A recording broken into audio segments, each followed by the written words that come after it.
I'm with Nashat Filmon from the Palestinian Bible Society, and we're talking about the recent fighting with Gaza. A ceasefire has been in place for a few hours now. Do you think it will last? I hope and pray so. I believe that both sides are interested in maintaining this peace treaty, and I hope the ceasefire would last. Which political power is in charge in Gaza? Well, it's obvious Hamas is in charge. It has been since 2007. And what's life like being in Gaza over the last few days? It has been hell on earth. Unfortunately, the shelling, the ongoing day and night, bombing of buildings and the noises. People couldn't sleep. They were all the time frightened that their home would be hit. So it was terrible, very, very bad. One of the worst wars ever on Gaza.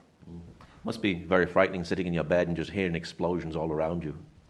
Well, I had friends down there whom I called just to check on, and they were telling me that they were not sure that they will see the morning, and it's very, very hard. A lady by the name of Noor means light in Arabic. She wrote to me, ironically, I'm not sure I will see light in the morning. And it reflects a reality that it was very, very tough, very hard days. How is the Christian community in Gaza going through this at the moment?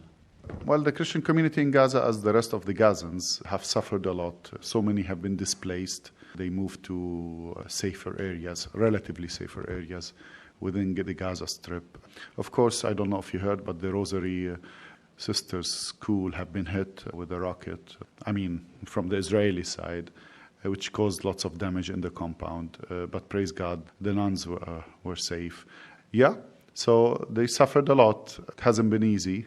Yeah, and I praise God that there is a ceasefire and that this has come to an end. Has there been power cuts in Gaza as well? Yeah, all the time, power cuts, of course. Major buildings have been targeted, and this also caused the whole areas, big areas, to be without electricity. And of course, when you don't have electricity, this results not having water because it cannot be pumped. Water, and then this results in no internet and no means of communication and so forth and so on. So it basically brought them backwards tens of years. I imagine it affects business as well. Of course. There were no business. People couldn't work the past 10 days. So many couldn't even come out of their homes because of safety. Yeah, but again, it's a very small area, 365 kilometers, one of the most dense spots on the face of Earth, 2 million people living it's an open-air prison. And sadly, this curfew has been for over 20 years now, without being able to move, to come out, freely to all of this, it was known as this is a ticking bomb and it's going to explode at a certain point. Now, in Israel, in the Gaza communities, they have warning sirens and bomb shelters. Do they have anything like this in Gaza? No. Simple. Gaza, the big title of Gaza is no. So clean water, no. Job opportunities, no. Clean food, no. So any question that you have, the answer would most probably be no, unfortunately. What's it like for the children there? It's the worst. The trauma that they lived in the past 10 days have been crazy. As I mentioned to you, I was calling them, and over the phone I heard people and kids crying, and I heard the voices of bombings. And the mother was telling me that it has been different because now I have 2 kids, and I'm so afraid for my kids, and my kids didn't stop crying. So I'm talking about some people whom I know, Christians inside Gaza, but I also have been in touch with others who told me that the whole Gaza Strip has been targeted, from north to south. And yes, relatively certain areas have been, safer than others. 50,000 displaced. Most of them went to United Nations UNRWA schools. Yeah, very, very tough days. Do you think they're going to be suffering today from psychological problems because of what they've heard and what they've seen? They have been suffering before, but this will add significantly into their suffering. And the trauma that they went through, I believe, was very tough. And this was unexpected war. They have not been prepared for this war. It just happened. And this is also another trauma, added to all what they have been living through. I imagine you can live through fear for a few hours, but to go through fear constantly for 10 days or so, it must be very difficult. Yes, without any doubt. And especially for those who have lost their beloved ones in the past wars, who have, houses have been bombed, explosions very close to their homes. They've sent me some videos also, from their window. They show you, explosions happening here and there. So it's that close? Very, very close, yeah. And basically they showed me their bedrooms also, where the windows have been destroyed, cracks in the walls. Yeah, it's crazy. Is there anyone in there to help them with the psychological help that they're going to need in the future? Well, we as a Palestinian Bible Society have been running some trauma healing programs, and we believe that this is something that we should be doing in the coming season over Gaza, intensifying our trauma healing programs there. I imagine because Gaza is so small, there actually is nowhere to run away to. Yes, when I was last in Gaza, I remember we visited, on the way out after finishing the visit, we visited, they were telling me about an English cemetery. So I stopped by the cemetery just to have a look at it and to see. And I saw a young man, around 19 years old, in the cemetery. It was empty except for that young man. And the cemetery was, nice. It has been well taken care of. But I went to approach this young man. I told him, what are you doing here? You're a local, and this is a cemetery for the English army who was here. And he said, this is the most peaceful place in Gaza. I ran away to the cemetery just to have peace of mind. So this explains to you the tough condition that the people live in. And this young man found a place for, sanity and for peace, peace of mind. And yeah. How are the hospitals in Gaza? Can they cope with this? No, they can't. The thousands of injured people, hundreds of killed people. It's a disaster. You need to remember that COVID has been in Gaza has hit very hard, and hospitals couldn't cope with COVID. And now the war that happened, in addition to COVID, this is a disaster for Gaza. So medical need is great there. Doctors cannot cope with all the injured people. And again, it's hell on earth. Yeah, that's what I was going to ask. Was Gaza struggling even before the latest violence? Absolutely, big time with COVID. They couldn't handle. Oxygen machines were sacred. We bought several oxygen machines and tried to bring them down to Gaza to help people, because the Gazan hospitals were sending people back home, and they're saying, we cannot do much. We cannot provide oxygen machines for you. We cannot help you. So you need to go and manage. And the need was great to purchase oxygen machines and to send it to Gaza, and that's what we did. What's life like for the people in Gaza who live under Hamas? Well, listen, Hamas has been ruling Gaza since 2007, and people got used to it. It's not easy, and the mainstream news explains Hamas's agenda and this division between Hamas and Fatah and the political parties within the Palestinian territories and Palestinian areas. What I can say here is that this open-air prison that people live in is not something right. We cannot keep silence on it. There has to be a solution for Gaza. There has to be a way where people can live in dignity and freedom, where they can express their opinions, have the rights as the rest of the humanity, be able to move, be able to work, be able to live in dignity. This is a must, and this is a Christian voice calling the whole world to come, to stand by Gaza, to help, to put pressures wherever it's needed to free Gaza and to bring dignity to the nations there.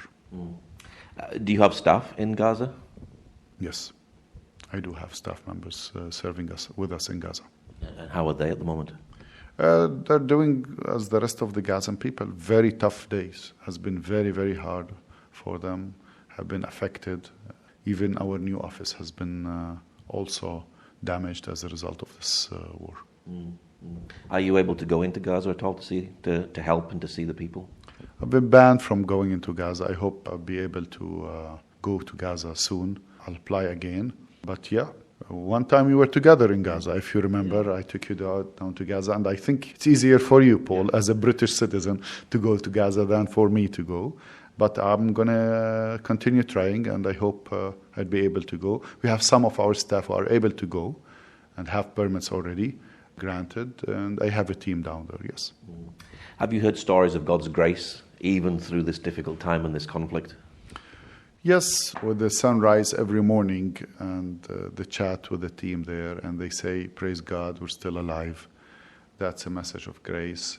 Some of them were telling me that God has saved us from, being bombed and being hit so hard, and we were in the wrong place at the wrong time, and God has truly saved us and brought us alive. So yeah, it's a beautiful testimony when you hear people. I got a friend of mine who wrote to me and a message saying, please pray for me. They sent a message to our neighbor that they're going to hit their homes. So he said, pray for me. So we've been praying for him. And then later on, after maybe half an hour, he sent another message. I'm writing back to you from lots of dust, lots of damage, but I'm still alive.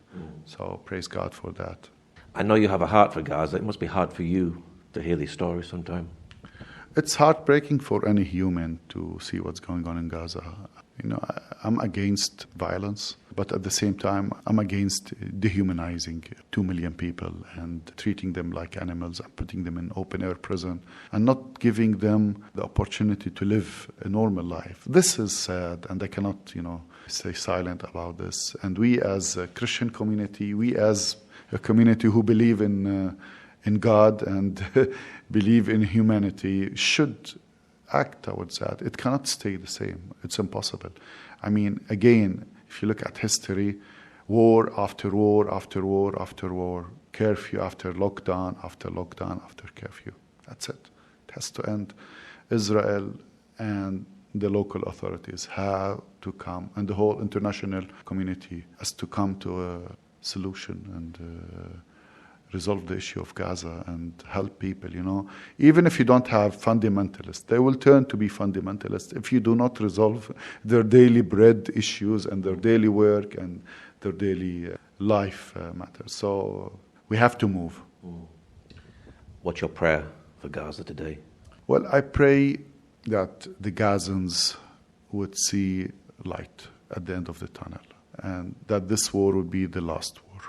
And people who care for Gaza would come and sit together and resolve. And I pray that the doors would be open, the doors of heaven for blessings over Gaza, but also the prison that they are living in for people to move, go out and come in, and that Gaza would flourish. I pray that people would again struggle to deal with and work to deal with the Gazans like human beings. Do you have a fund set up to help the people of Gaza? What's your website address and how can people give if they would like to give? Well, we're launching a project to help 1,000 families in Gaza. We want to help with home repairs, with food, with water, with mattresses, blankets, basic stuff. So we're targeting to help each family with $100 of these supplies. And we're also hoping to be able to do home repairs. If the windows have been broken, we will replace the windows so that they will be able to live in the house. If a crack happened and it's not a major thing, we would help them fix that crack. I wish we could rebuild the towers that have been leveled down, but we can't. We will do trauma healing programs online and also hopefully send our team to do trauma healing programs down there in Gaza.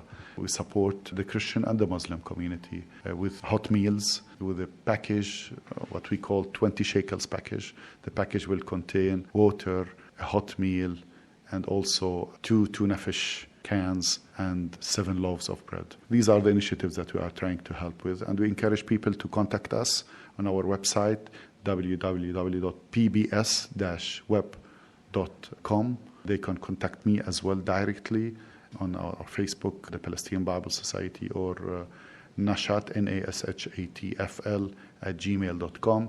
And they're welcome. Donations are welcome, and donations will go directly to beneficiaries in Gaza, God's willing.